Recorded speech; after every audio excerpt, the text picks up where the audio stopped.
Have you ever held something in your hands and felt the weight of a story you didn't know? A ring, a letter, a photograph, objects that carry secrets, waiting decades to be discovered. Sometimes the most important inheritances aren't the ones listed in a will. They're the ones buried in gardens, hidden in attics, tucked between pages of old books. They're the truths our grandparents kept silent, not out of shame, but out of love. Not to hide the past, but to protect it. This is a story about a wedding ring that was never supposed to be found, about a love that existed before the love everyone knew about a woman who loved twice in one lifetime, deeply both times, and a man who understood that loving her meant honoring all of her, including the parts that belonged to someone else. This is Michael's story, but it might also be yours, because all of us carry layers. All of us have chapters we don't talk about. And sometimes, the greatest gift we can give each other is permission to have loved before, to have lost before, and to choose to love again anyway. Michael Harrison stood in his grandmother's garden on a cold March morning, shovel in hand, wondering how his life had come to this. 38 years old, divorced, alone, standing in the ruins of a garden that had once been beautiful, preparing to destroy what was left of it so he could sell a house he didn't want to keep. His grandmother Margaret had died 4 months ago at 91. A good, long life, everyone said at the funeral. A life well lived. A marriage that lasted 62 years. An inspiration to everyone who knew her. Michael had nodded through all of it, smiled at distant relatives, accepted casseroles from church ladies who remembered him as a child, but all he could think about was his own marriage. 10 years, over, done. His ex-wife was already dating someone new. His friends had taken sides. His apartment felt empty in a way that had nothing to do with furniture. So when his mother asked if he wanted to handle selling Margaret's house, he'd said yes. Not because he wanted the responsibility, but because he needed the distraction, something to do with his hands, something to keep him from thinking about everything he'd lost. The house was small. A 2-bedroom bungalow on Maple Street that Margaret and James had bought in 1948. James had died 3 years ago. Margaret had stayed on alone, stubborn and independent until the very end. Now it was Michael's problem to solve. His mother had cleaned out most of the house already, the furniture donated, the clothes given away, the photographs divided among family members. All that was left was the house itself, which needed work before it could sell. New paint, new floors, and something about the yard. The garden needs attention, the realtor had said, walking the property with Michael last week. It's overgrown, dead plants everywhere, especially that rose bush in the corner. It's an eyesore. You'll need to remove it before we list. So here Michael was, staring at a dead white rose bush in the corner of the yard. It had been magnificent once, he remembered that. When he was a child visiting his grandparents, the rosebush had been Grandma Margaret's pride. White blooms that seemed to glow in the evening light. She'd spent hours tending it, talking to it, almost. Grandpa James had helped her, carefully pruning branches, spreading mulch, but the rosebush had died. Sometime in the last year of Margaret's life, it had simply stopped blooming, and then it had withered. Now it was just thorny dead branches, brown and brittle. Michael drove the shovel into the ground beside it. The earth was hard. Winter frozen. He had to put his full weight on the shovel to break through. As he dug, he thought about his grandmother, how she'd always seemed so content, so peaceful. Her faith had been quiet, but absolute. Every morning she'd sit in her chair by the window with her Bible and a cup of tea. Every evening she'd walk through this garden, touching plants gently, whispering what Michael had always assumed were prayers. Had she been happy? Really happy? Or had she just been better at pretending than Michael was? His marriage had looked happy too from the outside. Pictures on social media, smiling couple. But underneath there had been distance, resentment, a slow dying that neither of them had been willing to name until it was too late. Love doesn't last, Michael muttered to himself, driving the shovel deeper. People just get good at faking it. The shovel hit something solid, not a rock. Something metallic. Michael frowned and knelt down, brushing away dirt with his gloved hands. There, about 8 inches below the roots of the rosebush, was a small metal box. Tin, maybe. rusted at the edges but intact. His heart beat faster. He pulled the box free and sat back on the cold ground, holding it in his lap. It was about the size of a jewelry box. Light. Something rattled inside. Michael glanced around as if his grandmother might appear and tell him not to open it, but the yard was empty. Just him and the dead rosebush and the cold March wind. He pried open the lid. Inside, nestled in faded blue velvet, was a wedding ring. Gold. Simple. A woman's ring, delicate and worn smooth from years of wear. Michael picked it up carefully, turning it in the light. There was an inscription inside. He had to squint to read the tiny engraved letters. W.H.M.C. June 1942. Forever. Michael stared at it, confused. His grandfather's name was James Harrison. His grandmother had been Margaret Collins before marriage, so the MC made sense. Margaret Collins. But W.H. and June 1942? His grandparents hadn't married until 1946. He'd seen the wedding photos. Victory celebrations after the war. Grandpa James in his uniform. Grandma Margaret in a modest dress. 1946. Not 1942. Michael pulled out his phone and took a picture of the inscription. Then he carefully placed the ring back in the box and closed it. His hands were shaking slightly. What was this? Had his grandmother been married before? Had she had a whole other life before James? And why was the ring buried under a rosebush? Michael stood up, the box in his hand, and looked at the house. Suddenly, selling it and walking away felt wrong. There was a story here. A secret his grandmother had kept for who knows how long, and maybe, just maybe, understanding it would help Michael understand something about love that he'd lost sight of. He walked back into the house, tracking dirt across the floor he'd planned to replace anyway. The living room was empty now, except for a few boxes his mother had left behind. Things I'm not sure about, she'd labeled them. You decide. Michael opened the first box. Old photograph albums.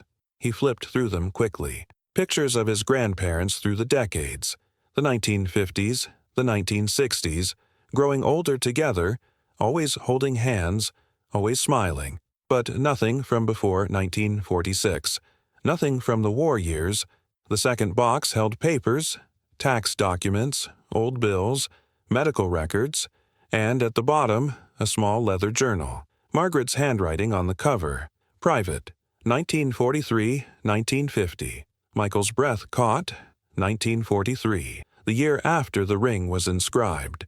He sat down on the floor, his back against the empty wall, and opened the journal. The first entry was dated January 1st, 1943. New Year.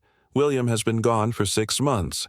I still reach for him in the night. I still set 2 plates for dinner before I remember. Everyone says the pain will fade. I don't want it to fade. If the pain fades, doesn't that mean he fades too? I'd rather hurt forever than forget him for a moment. Michael's hands trembled. William. W.H. William Harris. His grandmother had been married before, to someone named William who had been gone 6 months by January 1943, which meant he'd left in the summer of 1942, just after the ring was inscribed in June. Michael flipped forward, reading entries at random. March 1943. They found his plane, shot down over France. No survivors. The telegram said, missing in action. But I know he's gone. I'm 20 years old and I'm a widow. How does a person survive this? August 1943. I was going to tell him about the baby. I was going to write the letter today. But this morning there was blood. So much blood. The doctor said sometimes grief is too heavy for a body to carry. I lost William, and now I've lost what was left of him. I have nothing. I am nothing. Michael closed the journal, unable to read more. His eyes were burning, his throat tight. His grandmother, sweet, gentle Margaret, who made cookies and sang hymns and told him stories about faith and hope. She'd been a war widow at 20. She'd lost her husband. She'd lost a baby, and she'd never told anyone. Or, if she had, the family had buried the story along with everything else from those years.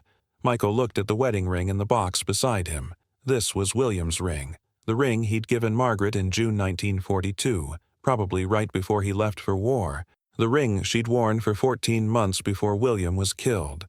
And then what? She'd met James, fallen in love again, married him in 1946, but she'd kept William's ring, and at some point she'd buried it under a rosebush. Why? Michael stood up and walked to the window, looking out at the garden, at the spot where the rosebush had been.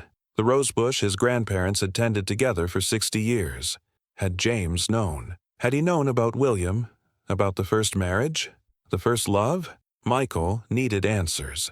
He needed to understand how his grandmother had survived losing everything and still managed to build a life that looked so full of love. Because right now, sitting in his failed marriage, Michael couldn't see how you came back from that kind of loss, how you trusted love again, how you didn't spend the rest of your life waiting for it to be taken away. He pulled out his phone and called his mother. She answered on the third ring. "Michael, how's the house?" "Mom, did you know Grandma was married before Grandpa James?" Silence. Long, heavy silence. "Mom, where did you find out about that?" Her voice was quiet, careful. "I found a wedding ring buried in the garden. William Harris, June 1942. And I found a journal. Mom, she lost a baby. She lost everything." His mother sighed. "I didn't know about the baby. But yes, I knew about William. Barely. Mom mentioned him once, maybe twice in my entire life. She said it was a long time ago. A different lifetime. She asked me not to tell anyone. Why? I don't know. I think she wanted to protect Dad, your grandfather. She didn't want people thinking she'd loved William more, or that Dad was second choice, but he wasn't. Michael, you have to understand. She loved your grandfather completely. Then why keep the ring? Why bury it like some kind of shrine? I don't know. Maybe you need to find out." After they hung up, Michael sat in the empty house for a long time, the ring in one hand, the journal in the other. The sun was setting, casting long shadows across the floor. His grandmother had kept this secret for 70 years, had taken it to her grave, but she'd also left clues. The journal, the ring, the rosebush. Maybe she'd wanted someone to find it eventually. Maybe she'd wanted someone to know that love could be complicated, that you could lose everything and still find the courage to try again, that honoring the past didn't mean you couldn't build a future. Michael looked at his phone, at the picture of the inscription. W.H. M.C. June 1942. Forever. Forever hadn't meant what William thought it would mean. He died 14 months later, but in a way, maybe it had meant exactly that. Because 70 years later, his ring was still here, still being discovered, still telling a story about love that refused to be forgotten. Michael made a decision. He wasn't going to sell the house. Not yet. Not until he understood the whole story. Not until he knew how Margaret had done it. How she'd survived losing William and still opened her heart to James. How she'd carried grief and joy at the same time.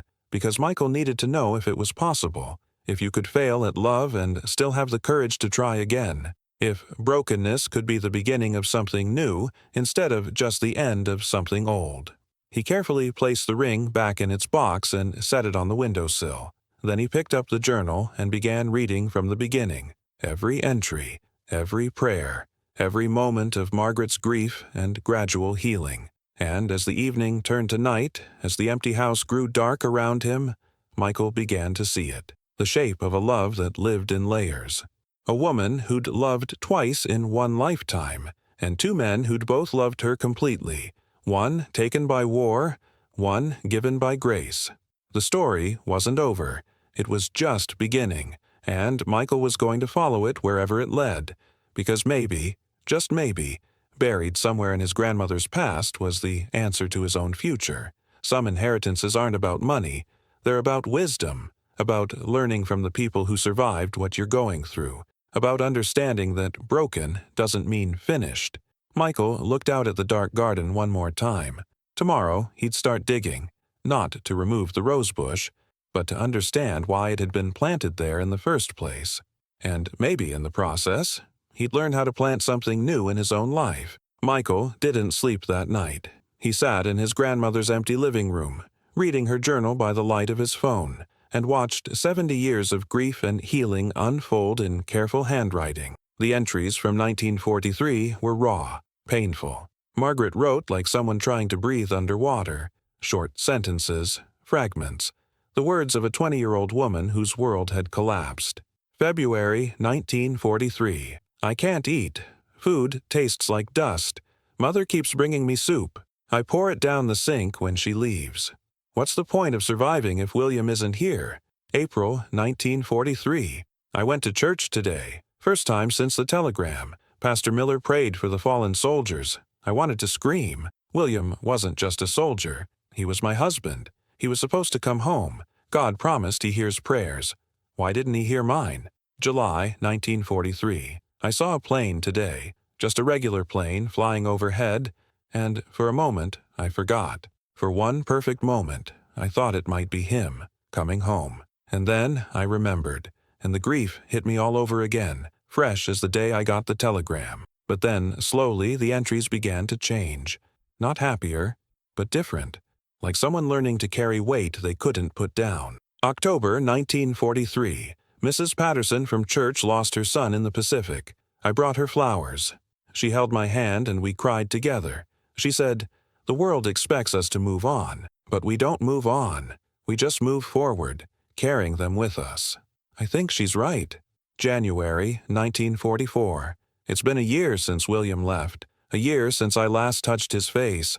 Everyone says I'm young, that I'll love again. But how do you explain to someone that you've used up all your love, that there's nothing left to give? June 1944. Today would have been our 2nd anniversary. I wore the ring all day. Mother saw it and got angry. She said I need to take it off, that I need to let go. But I can't. Not yet. Maybe not ever. Michael flipped forward looking for the moment when things shifted, when Margaret met James, when she chose to try again, and there it was. November 1945, more than 2 years after William's death. November 10th, 1945. The church started a support group for veterans and war widows. Father Tim asked if I'd attend. I said no at first, but then I thought about Mrs. Patterson, about moving forward. So I went. There were 8 of us. 4 widows, 4 veterans. We sat in a circle in the church basement and Father Tim asked us to share what we'd lost. When it was my turn, I couldn't speak. I just cried. And this man across from me, he had scars on his face and his left arm hung stiffly at his side. He said, "You don't have to talk. We all know. We've all lost something we can't name. His name is James Harrison. He was in France. Same place William died. I don't know if that means something. But when the meeting ended, he walked me to my car. He didn't try to fix anything. He just walked beside me in the dark. And for the first time in 2 years, I didn't feel completely alone." Michael's chest tightened. His grandfather, 24 years old, wounded in the same war that killed William, walking Margaret to her car in silence. The next entries traced their slow, careful friendship. November 24th, 1945. James was at church again today. He sat 3 rows behind me.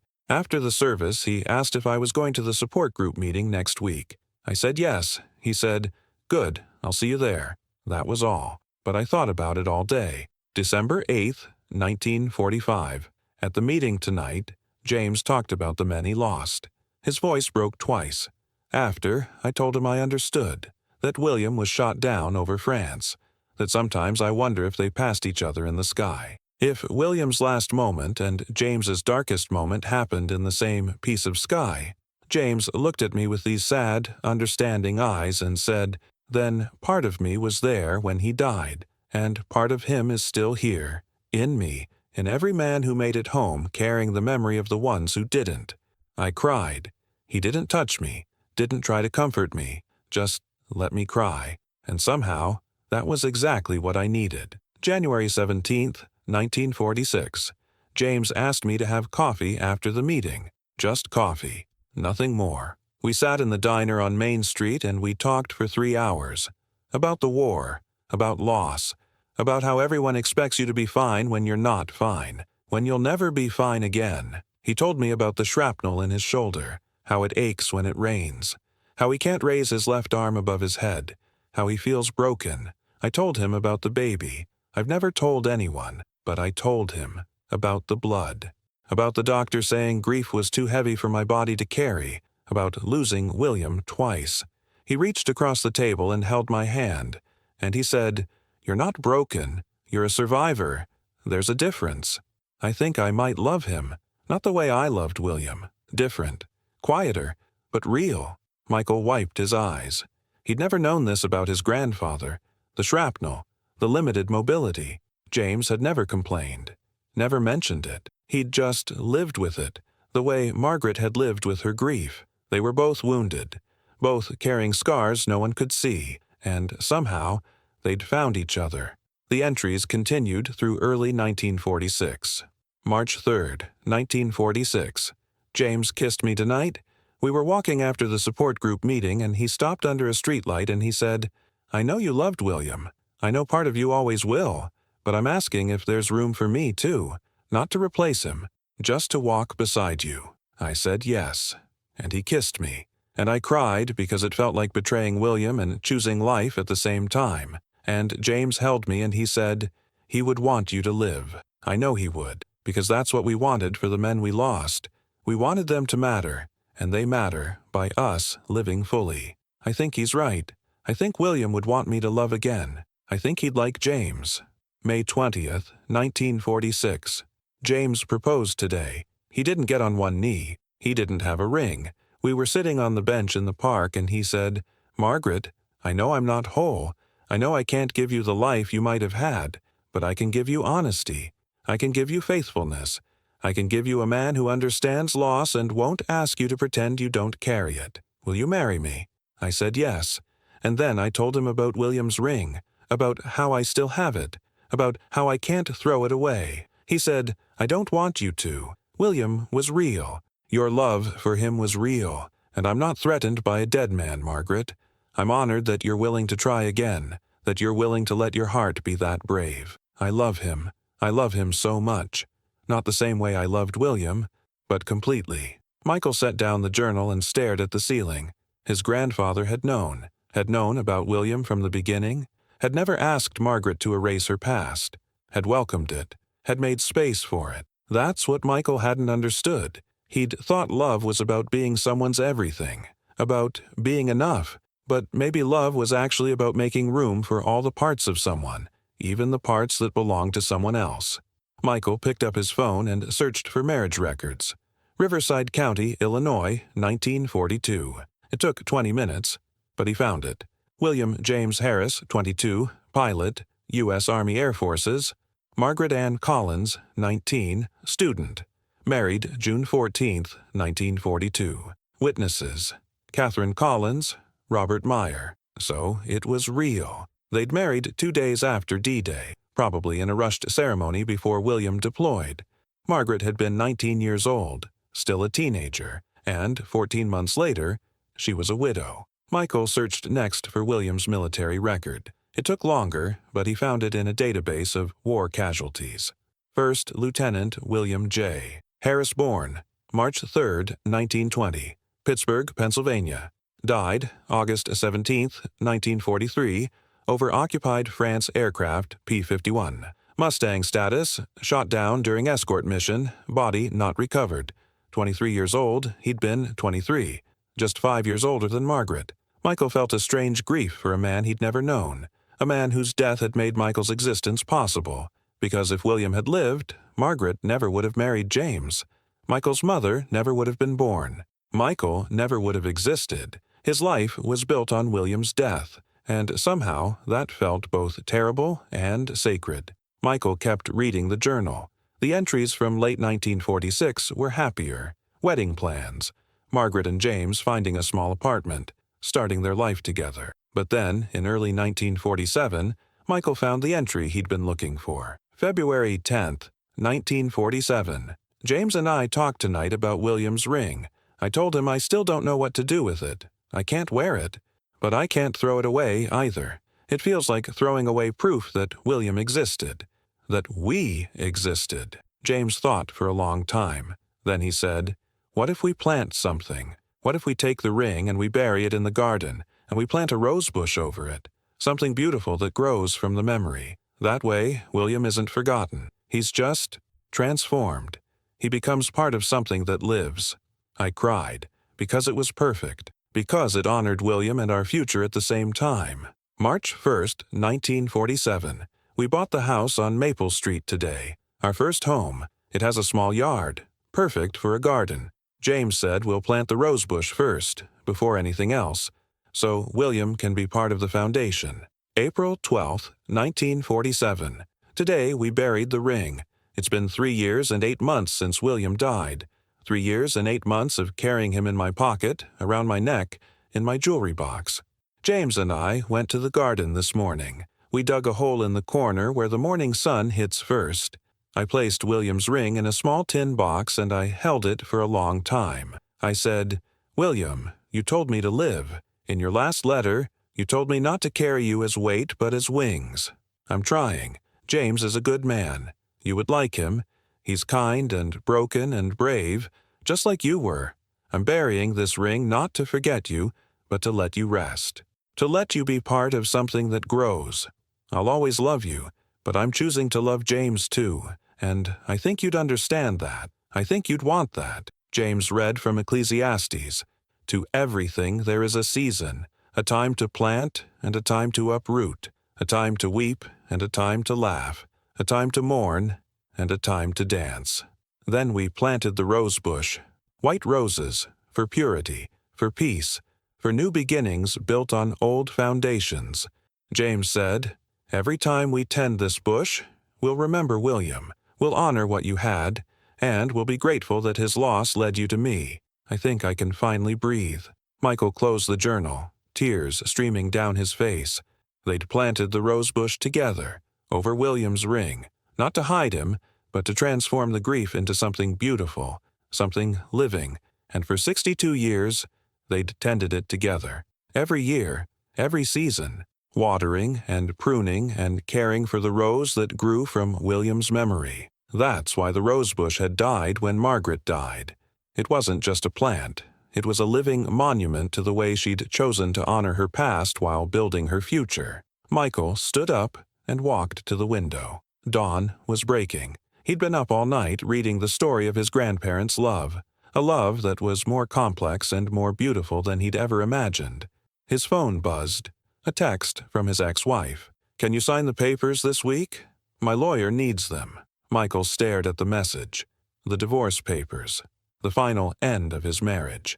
He'd been dreading signing them. It felt like admitting failure, like accepting that he'd wasted 10 years of his life on something that didn't work. But maybe that wasn't true. Maybe his marriage hadn't been a waste. Maybe it had been his William, his first love, his first try. And just because it ended didn't mean it hadn't mattered. Margaret had loved William completely, and when he died, she'd grieved deeply. But she hadn't let that grief destroy her. She'd carried it, honored it, and then she'd chosen to love again. Not because William didn't matter, but because she understood that the heart is bigger than we think, that love doesn't run out, that choosing to try again isn't betrayal, it's courage. Michael looked at the wedding ring on the windowsill, at the journal filled with his grandmother's journey from devastation to healing to new love, and he understood, finally, what she'd been trying to teach him, that brokenness isn't the end, that failed love doesn't mean you failed at love, that you can honor what was while still building what will be. Michael picked up the ring and held it up to the morning light. It was beautiful, simple, a circle that had meant forever to two young people in 1942. Forever had lasted 14 months. But the love had lasted 75 years, just in different forms, in memories, in rose bushes, in the way Margaret had lived her life afterward. He texted his ex-wife back, "I'll sign them, and I want you to know, our marriage mattered. It didn't work, but it mattered. I hope you find what you're looking for." She responded a few minutes later, "Thank you. I hope you do too." Michael set down his phone and picked up the journal again. There were more entries to read, more of the story to understand. He wanted to know everything, how James and Margaret had built their life together, how they'd navigated the shadow of William, how they'd created a love that looked so complete from the outside while carrying complexity on the inside. Because that's what real love was. Michael was beginning to understand. Not simple, not easy, not perfect, but layered, complicated, built on foundations of both joy and grief, and somehow that made it more beautiful, not less. Michael made coffee in his grandmother's old kitchen and watched the sun rise over the garden, over the spot where the rose bush had been, where William's ring still lay, 8 inches under the earth, keeping watch over a love that had never really ended, just transformed. Today, Michael would keep digging, not into the ground, into the past, into the letters and diaries and memories his grandmother had left behind. He would find out who James and Margaret really were. Not the perfect couple everyone saw, but the real people, the wounded people who'd chosen each other despite their brokenness, or maybe because of it. And maybe, in learning their story, Michael would learn his own, would learn that his divorce wasn't the end of his capacity to love, just the end of one chapter, and that somewhere ahead, if he was brave enough to try again, there might be a new beginning. Some inheritances are buried, but that doesn't mean they're meant to stay hidden. Sometimes they're meant to be found, dug up, brought into the light, so the living can learn from the dead, so brokenness can teach healing, so first loves can make space for second chances. Michael looked at William's ring one more time, then carefully placed it back in its tin box. He wasn't going to rebury it. Not yet. Not until he understood the whole story. Not until he knew exactly what James and Margaret had been trying to say by planting that rose bush.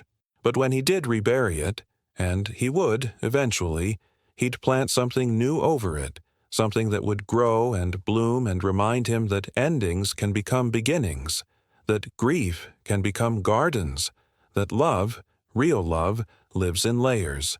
And that's not a weakness. That's a gift. Michael spent the next 3 days living in his grandmother's house. He didn't go back to his apartment, didn't return calls from friends asking how he was doing. He just read Margaret's journals, James's letters, documents tucked in drawers and boxes in the attic. He was excavating a marriage, piece by piece, layer by layer, and what he found was nothing like what he'd expected. In the attic, Michael discovered a shoebox labeled simply William in his grandmother's handwriting. Inside were letters, dozens of them. Thin paper, faded ink, letters William had written from training camps, from England, from bases in France before his final mission. Michael sat on the attic floor and began to read. The first letter was dated July 1942, 1 month after the wedding. My dearest Margaret, I'm writing this from a train heading to base. I can still smell your perfume on my uniform. I can still feel your hand in mine. Leaving you was the hardest thing I've ever done. I know we only had 3 days together as husband and wife. 3 days isn't enough, but I'm grateful for every minute, every hour, every moment I got to call you mine. Training starts tomorrow. They say it will be 6 months before we deploy. 6 months feels like forever when all I want is to be back in Riverside, sitting on your porch, holding your hand. But I have to do this. I have to fight. Because the world we want to build together, the family we want to have, it can only exist if we win this war. Wait for me, Margaret. I'll come home. I promise I'll come home. Forever yours, William. Michael's throat tightened. William had been so sure, so certain he'd make it back. But he'd been wrong. 6 months of training, 8 months of active duty, and then nothing. Just a telegram and an empty sky. He kept reading, letter after letter. William wrote about training, about other pilots, about fear he tried to hide, and faith he tried to maintain. November 1942. I think about you every night before I sleep. I imagine what our house will look like when I get home, the kitchen where you'll cook, the bedroom where we'll wake up together, the yard where our children will play. That future is what keeps me going, Margaret, the promise of coming home to you. February 1943. We deploy next week. I can't tell you where, they don't let us say, but I can tell you this. I'm not afraid of dying. I'm only afraid of not getting to live the life we planned. So I'm going to be careful. I'm going to be smart, and I'm going to come home to you. I have to, because you're my reason for everything. And then the letters stopped. Michael checked the postmark on the last one, July 28, 1943, 3 weeks before William died. But there was one more letter in the box. Different paper, heavier, official military stationery. And it was addressed to Margaret, but it had never been sent. It had been found in William's belongings after he was shot down. Michael's hands trembled as he unfolded it. "My beloved Margaret, if you're reading this, it means I didn't make it home, and I'm so sorry. I'm sorry for every promise I couldn't keep, every dream we won't get to live, every moment we won't get to share. I'm writing this before my mission tomorrow because I have a feeling, nothing specific, just a heaviness in my chest that won't go away, and I need you to know some things, just in case. First, I love you. I loved you the moment I saw you at that dance. I loved you when I asked you to marry me in your parents' kitchen. I loved you when you said yes. And I love you now, wherever I am, whatever has happened. Second, if I'm gone, you have to live. Not just survive, live. You have to laugh again, love again, build the life we wanted, even if I'm not there to build it with you. Promise me, Margaret. Promise me you won't let my death be the end of your life. Third, don't feel guilty for moving on. Don't feel guilty for finding someone else. Don't feel guilty for being happy. I want you to be happy. That's all I've ever wanted. You're 19 years old, my love. You have your whole life ahead of you. And I'm asking you, I'm begging you, don't waste it mourning me. Honor me by living fully, by loving deeply, by choosing joy even when it's hard. Find a good man. Have children. Grow old. And every once in a while, when you see a plane in the sky, think of me. Remember that I loved you. Remember that what we had was real, even if it was brief. But don't let me be the last love of your life. Let me be the first, the one who taught you what love feels like. And then let someone else be the one who grows old with you. I don't know if there's a heaven, but if there is, and if I get to watch over you from there, I want to see you happy. I want to see you thriving. I want to see you living the life we dreamed of, even if I can't be the one living it with you. Don't carry me as weight, Margaret. Carry me as wings. All my love, always and forever, William. Michael couldn't see through his tears. He read the letter 3 times, each time finding new layers of love and selflessness in William's words. This was the letter Margaret had mentioned in her journal, the letter that had given her permission to love James, the letter that had freed her from guilt. William hadn't just been taken from her. He'd given her back to herself, had released her from the prison of eternal grief, had told her from beyond the grave that loving again wasn't betrayal. It was the highest form of honoring what they'd had. Michael carefully folded the letter and placed it back in the box. Then he sat in the quiet attic, surrounded by the ghosts of a love that had ended too soon, and he understood something profound. Love isn't about possession. It's about wanting the best for someone, even when you can't be the one to give it to them. William had loved Margaret enough to let her go, to tell her she was allowed to be happy without him, to free her from the weight of his memory. And James had loved Margaret enough to welcome her whole history, to make space for William in their marriage, to never ask her to choose between her past and her present. These were men who understood that real love makes room. Real love doesn't demand erasure. Real love honors what came before while building what comes next. Michael climbed down from the attic and found more of James's belongings.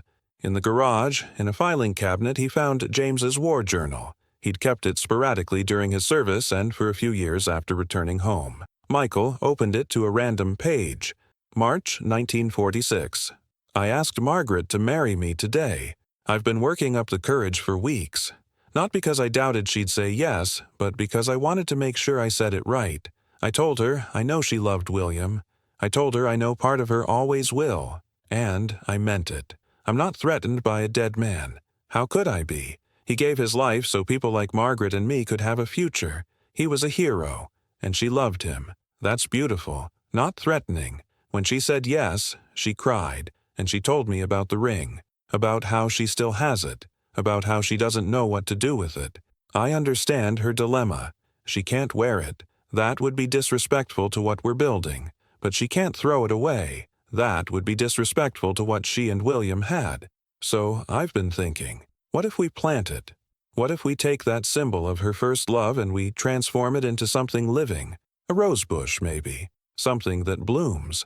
Something that reminds us that beauty can grow from grief. I'll suggest it to her tomorrow. I think she'll understand what I'm trying to say, that William is part of the foundation of our love, that without him, Without what she learned from loving and losing him, she wouldn't be the woman I love. And that's not something to hide or bury in shame. That's something to honor." Michael closed the journal and pressed his palms against his eyes. His grandfather had been extraordinary, secure enough in himself to welcome the memory of another man into his marriage, wise enough to understand that Margaret's grief wasn't competition, it was part of who she was. Michael thought about his own marriage, how jealous he'd been of his ex-wife's attention, how threatened he'd felt when she talked about old boyfriends or male co-workers, how he'd needed to be her everything, her only, her complete world, and how exhausting that had been, for both of them, how impossible. James had understood something Michael hadn't, that people are complex, that they carry histories and memories and past loves, and that trying to erase all of that to be someone's only is not love, it's control. Real love makes room. Real love says, I see all of you. I accept all of you. I'm not asking you to delete your past to build our future. Michael kept reading through James's journal, entry after entry chronicling his and Margaret's life together, the early days, the struggles, the joys. June 1947. We planted the rose bush today. Margaret cried. I held her.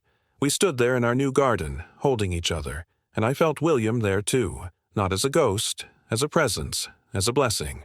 Margaret said, "Thank you for understanding," and I told her, "Thank you for trusting me with all of you, not just the easy parts, all of you." That's marriage, I think, not just living with someone, but holding space for everything they are, everything they've been, everything they carry. August 1947. Today is the anniversary of William's death, 4 years. Margaret woke up sad. She didn't have to tell me why. I knew. We went to the garden together. We pruned the rose bush. We pulled weeds. We sat in silence. And when Margaret was ready, she talked about him, about their wedding, about the 3 days they had together, about the dreams that died with him. I listened. I didn't try to fix her sadness, didn't try to compete with his memory. I just listened. And after, she said, I love you, James, differently than I loved him, but completely. That's enough for me. That will always be enough. Michael felt tears on his face again. He'd cried more in the past 3 days than he had in the entire year of his divorce. But these weren't tears of bitterness. They were tears of understanding, of grief for what he'd lost, and hope for what might still be possible. He found a photograph tucked into the back of James's journal, black and white, faded. It showed James and Margaret standing in their garden, probably in the late 1940s. They were young. Margaret couldn't have been more than 25. James, maybe 27. They stood side by side, not touching, but close. And in the background, just visible, was the rose bush. Small then, newly planted, white blooms just beginning to open.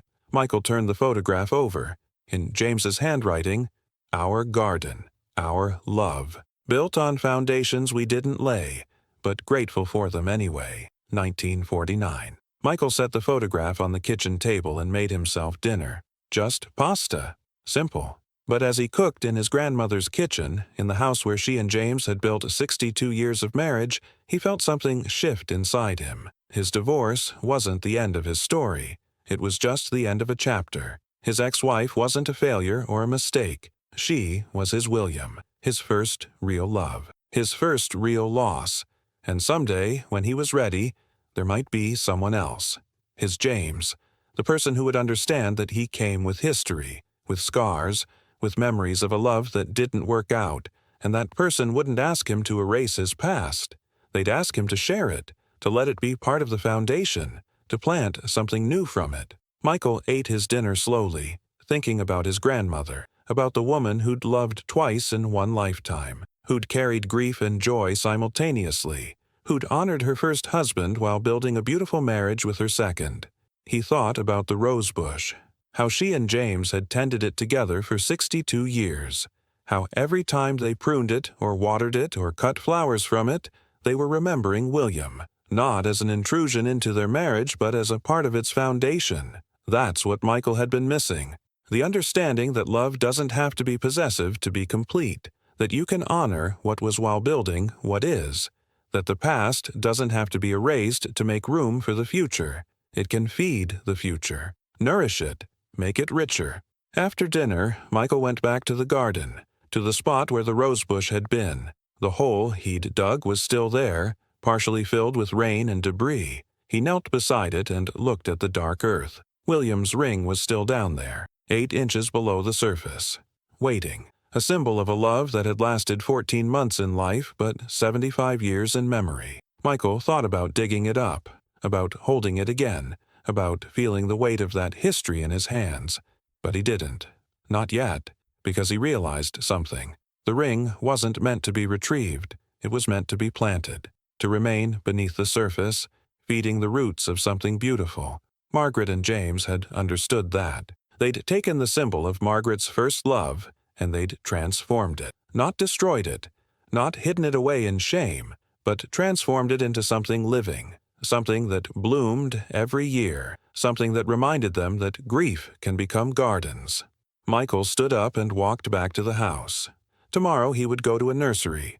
He would buy a new rosebush, white roses like the original, and he would plant it over William's ring, not to replace what Margaret and James had planted, but to continue it, to honor their wisdom, to participate in the transformation of grief into beauty. And maybe, in planting that rosebush, Michael would plant something in himself, too, the understanding that his own grief over his divorce could become something beautiful, that his failed marriage didn't define him, that love, real, lasting love, was still possible if he was brave enough to try again, someday, when he was ready, when he'd done the work of grieving and healing and understanding, when he could meet someone new and say, "I come with history. I've loved before. I've lost before. And I'm willing to try again, if you're willing to accept all of me, not just the easy parts, all of me." That night, Michael slept in his grandmother's house for the last time. He decided to keep it, not to sell it, not to let it go to strangers. This house held too much wisdom, too much love, too many lessons about how to survive loss and choose life anyway. He'd rent it out, maybe, or keep it as a place to come when he needed to remember. When life got hard and love felt impossible, he'd come here and he'd sit in the garden where William's ring was buried, and he'd remember that grief can become gardens, that loss can become wisdom, that broken can become whole again, just in a different shape. Before he fell asleep, Michael picked up Margaret's journal one last time. He flipped to the final entry, written just 2 weeks before she died. "I'm 91 years old today. James has been gone for 3 years. I miss him every day, but I know I'll see him again soon. And when I do, I have so much to thank him for. He gave me 62 years of love. He gave me patience when I was grieving. He gave me space to remember William without feeling guilty. He gave me permission to be complicated, to be layered, to love him completely while still honoring what came before. That's what real love is. Not simple, not easy, but spacious, generous, wise. I hope whoever finds this understands what James and I tried to build. A love that made room, a marriage that honored the past while building the future, a garden where grief could bloom into something beautiful. William taught me what love feels like. James taught me that you can love again. Both lessons were necessary. Both loves were real. And I'm grateful for every moment of both. Some people only get one great love in their lifetime. I got 2. And they weren't in competition with each other. They were in conversation. William's love made me capable of appreciating James's love, and James's love honored William's memory. If you're reading this, you probably found the ring. You probably have questions. I hope you understand now. The ring isn't buried in shame. It's planted in honor. It feeds the rosebush. And the rosebush reminds us that nothing beautiful is ever truly lost. It just transforms. Love transforms too. It doesn't die. It just changes shape. And if you let it, if you're brave enough, it can bloom again and again and again. Be brave. Let your heart be that courageous. With all my love, Margaret. Michael closed the journal and held it against his chest. And he made a promise to his grandmother, to William, to James, to himself. He would be brave. He would let his heart be that courageous. He would honor his past while building his future. He would let grief become gardens. And someday, when he was ready, he would love again, deeply, completely, with all the wisdom that loss had taught him, because that's what his grandparents had shown him. That's the inheritance they'd left him. Not money, not property, but understanding. The understanding that love lives in layers, that you can honor what was while building what will be. That broken doesn't mean finished. That grief, properly tended, can bloom into something more beautiful than you ever imagined. And that's worth more than any house or ring or garden. That's worth everything. Michael woke up on the fourth morning with clarity he hadn't felt in months, maybe years. He knew what he needed to do. He drove to the cemetery where his grandparents were buried. He hadn't been there since Margaret's funeral 4 months ago. The day had been cold and gray, and he'd stood at the graveside feeling nothing but his own emptiness, his own failure, his own inability to make love last the way his grandparents had. But now, standing at their shared headstone, he felt different. James Robert Harrison, 1921–2021. Margaret Ann Harrison, 1923–20–24. Together, forever. Michael knelt in the grass and placed his hand on the cold stone. "I found it," he said quietly. "I found William's ring. I found the journals. I found the letters. I know everything now." The cemetery was silent except for wind moving through the trees. "I thought you two were perfect," Michael continued. "I thought you had some secret to love that I didn't understand, some magic formula that made it easy. And when my marriage fell apart, I thought I'd failed. I thought I wasn't capable of what you had." He wiped his eyes. "But you weren't perfect. You were broken, both of you. Grandma lost William, lost a baby, spent 2 years drowning in grief. And Grandpa, you came home from war with shrapnel in your shoulder and nightmares you never talked about. You were both damaged, both carrying pain." Michael looked at the inscription again. "Together, forever. But you chose each other anyway. You didn't wait until you were healed. You didn't wait until you were whole. You just decided that two broken people could build something beautiful if they were honest about the brokenness." A car passed on the road beyond the cemetery. Life continuing. The world moving forward. "Grandpa, you let Grandma keep loving William. You made space for him in your marriage. You weren't threatened by a dead man. You understood that her capacity to love you came from the fact that she'd loved before, that grief had made her deeper, more compassionate, more capable of appreciating what she had." Michael stood up, his knees damp from the grass. "And Grandma, you honored William by living fully, by choosing James, by not letting William's death be the death of your ability to love. You carried William with you, but you didn't let him become a weight that crushed your future. You let him become wings." Michael pulled the tin box from his jacket pocket.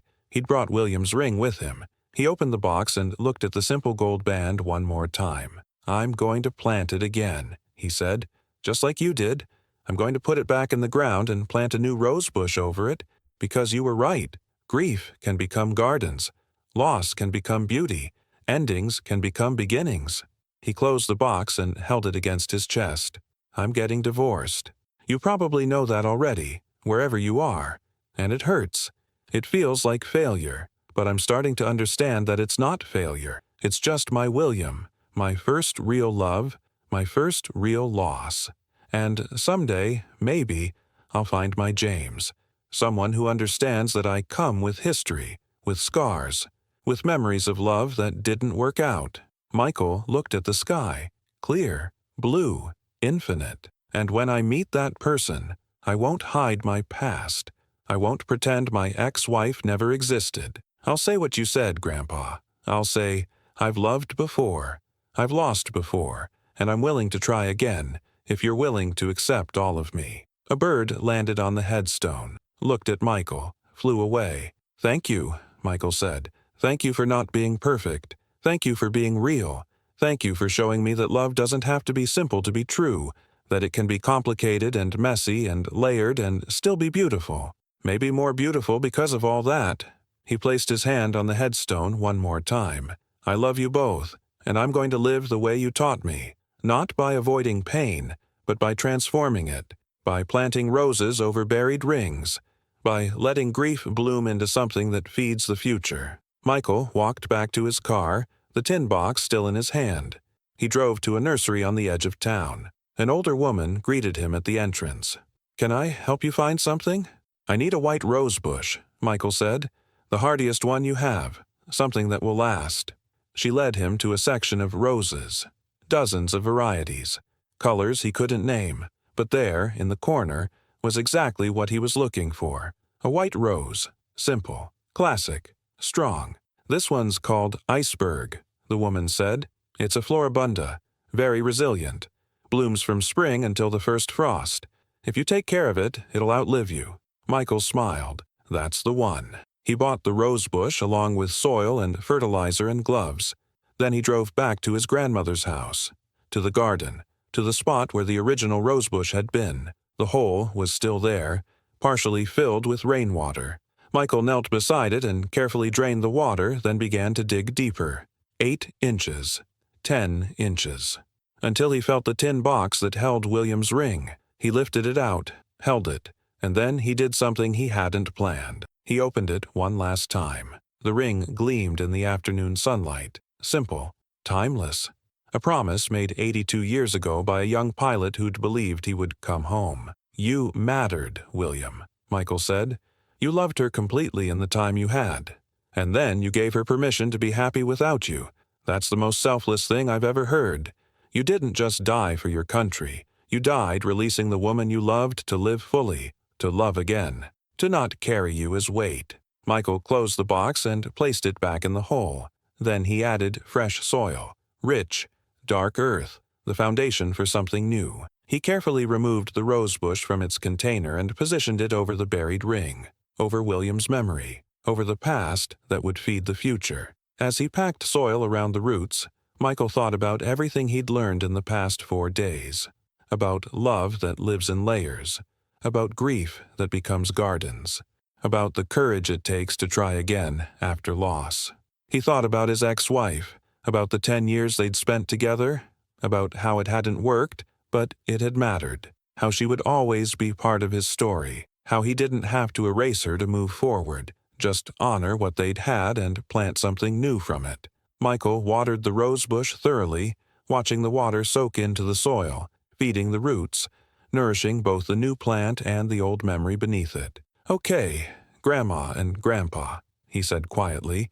"I get it now. I understand what you were trying to teach me."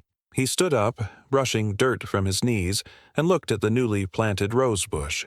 It looked small now, vulnerable, but it would grow. With time and care and patience it would bloom, white flowers opening to the sun, beauty growing from the place where grief had been buried. And maybe Michael would grow too. Maybe his own heart, broken and buried, could bloom again. Not by forgetting his past, not by erasing his pain, but by transforming it, by letting it feed something new. He walked back into the house and looked at the wedding ring box on the kitchen table, the one that held his own wedding ring from his failed marriage. He'd been carrying it in his pocket since the divorce, unable to throw it away but not knowing what to do with it. Now he knew. Not today. Not yet. But someday, when he was ready, he would plant it too. He would bury it in the garden beside William's ring, and he would plant something over it. Not a rose bush. That was Margaret and William's symbol. Something else. Something that represented his own journey from loss to healing to new beginning. But for now, the white rose bush was enough. A living reminder that grief can bloom into beauty, that love can exist in layers, that broken people can build extraordinary things if they're brave enough to try. Michael locked the house and got in his car. He'd come back tomorrow, and the day after, he'd tend the garden, water the rosebush, watch it take root and grow strong. And maybe in tending the garden, he'd tend his own heart too. He'd give himself permission to grieve his marriage, to honor what it had been, and then, when the time was right, to love again. Not because the past didn't matter, but because it did. Because William and Margaret and James had taught him that the way you honor lost love is not by closing your heart. It's by opening it again, by being brave enough to try again, by planting roses over buried rings and believing that beauty can grow from grief. Some inheritances are instructions, roadmaps for how to survive what feels unsurvivable, how to love after loss, how to build futures on foundations you didn't lay but are grateful for anyway. Michael had found his inheritance, and he was going to live it, one day at a time, one choice at a time, one brave moment at a time. The rosebush would bloom, and so would he. 6 months later, Michael stood in the garden on a warm September morning and smiled at what he saw. The white rosebush had taken root. It was blooming. Dozens of white flowers, just like the ones his grandmother had tended for 62 years. The cycle continuing. The legacy living on. Michael had kept the house. He'd renovated it carefully, preserving what mattered. His grandmother's kitchen, his grandfather's workbench in the garage, the bedroom where they'd prayed together every night for 6 decades, and the garden, especially the garden. He'd moved in 3 months ago, left his empty apartment behind, started over in a house that understood that starting over was possible. His phone buzzed. A text from someone named Claire. "Still on for coffee at 2?" Michael smiled and typed back. "Yes, looking forward to it." Claire. He'd met her at a grief support group 2 months ago. She was recently widowed. Her husband had died of cancer after 15 years of marriage. She'd come to the group broken, searching for a way to survive the unsurvivable, and Michael had recognized her immediately. Not her face, her eyes. The same eyes his grandmother must have had in 1943. The eyes of someone who'd loved and lost and didn't know how to move forward. They'd talked after the meeting. Just coffee, just conversation. 2 broken people sitting in a diner, sharing their stories. He'd told her about his divorce, about feeling like a failure, about his grandparents who'd taught him that love could bloom again after loss. She'd cried, and then she'd told him about her husband, about how everyone expected her to move on, about how guilty she felt every time she laughed, about the wedding ring she still wore because taking it off felt like betrayal. "It's not betrayal," Michael had said gently. "It's honoring him by living. That's what my grandmother learned. That's what I'm trying to learn too." They'd met for coffee 3 more times since then. Just talking, just being present for each other's grief. Not romance. Not yet. Maybe not ever. But connection. Understanding. 2 people who knew what it meant to lose love and were trying to figure out how to be brave enough to try again. Michael walked to the rosebush and checked the soil. Still moist from yesterday's rain. He didn't need to water it today. He knelt beside it anyway, touching the white petals gently. "She's nice, Grandma," he said quietly. "Claire. I think you'd like her. She's kind. She's real. She doesn't hide her grief, and she understands that I come with history, with scars. She has her own." A butterfly landed on one of the roses. Orange and black. Monarch. It rested there for a moment, wings opening and closing slowly, then flew away. "I'm not rushing anything," Michael continued. "I'm just being present. Just being honest. Just making space for whatever might grow, the way you and Grandpa did." He stood up and looked at the garden. He'd planted more than just the rosebush. Vegetables in raised beds. Herbs along the fence. Flowers in every color. The garden was becoming what it had been when his grandparents tended it together. A place of life, of growth, of transformation. His mother had visited last week. She'd stood in the same spot, looking at the white rose bush, and she'd cried. "I never knew," she'd said. "All those years, and I never knew about William, about what Mom survived, about how she and Dad built their marriage on such painful foundations." "Would it have changed anything if you'd known?" Michael had asked. She'd thought for a long time. "Yes, I think I would have appreciated them more, understood that their love wasn't easy. It was earned. It was built deliberately, choice by choice, day by day. That's harder than it looks. And more beautiful." Michael picked up his gardening tools and walked back to the house. He showered and changed, put on a clean shirt, checked his reflection. He looked different than he had 6 months ago. Less bitter, less closed off, more open to possibility. At 1:45, he got in his car and drove to the coffee shop where he was meeting Claire. She was already there, sitting at a table by the window. She smiled when she saw him. A real smile. Not the forced one people wore when they were trying to convince themselves they were okay. "Hi," she said as he sat down. "Hi." They ordered coffee. They talked about their weeks. About small things and big things. About grief that still came in waves. about moments of unexpected joy that felt both wonderful and guilty. "I laughed yesterday," Claire said. "Really laughed, at something my coworker said, and afterward I felt terrible, like I'd betrayed Tom by being happy." Michael reached across the table and held her hand. "Tom would want you to laugh, just like William wanted my grandmother to live, just like my ex-wife would want me to be happy. Love doesn't end when someone leaves or dies. It just changes shape, and the best way to honor love is to keep letting your heart be open." Claire's eyes filled with tears. "How did you get so wise?" "I'm not wise. I just had really good grandparents. And they left me instructions." They sat together for 2 hours, talking and laughing and occasionally crying. And when they said goodbye in the parking lot, Claire hugged him. Just a hug. Nothing more. But it felt like possibility. Like the beginning of something neither of them were ready to name yet. Michael drove home as the sun was setting. He parked in the driveway and sat for a moment, looking at his grandmother's house. His house now. A house that understood that love could bloom again after loss. He walked to the garden one more time before going inside. The white rosebush glowed in the evening light, beautiful, alive, growing from the place where William's ring was buried, where grief had been transformed into beauty. Michael knelt beside it and whispered, "Thank you. Thank you for teaching me that broken doesn't mean finished, that loss doesn't mean the end, that love can exist in layers, that grief can bloom into gardens." The garden was quiet, but Michael felt them there.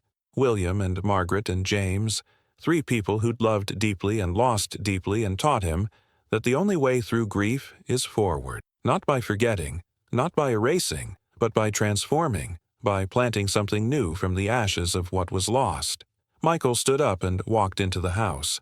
Tomorrow he'd water the garden. He'd tend the rosebush. He'd maybe call Claire and see if she wanted to have dinner. Nothing rushed, nothing forced. Just being present, just being open, just being brave enough to let his heart try again, because that's what his grandparents had taught him. That's the inheritance they'd left him.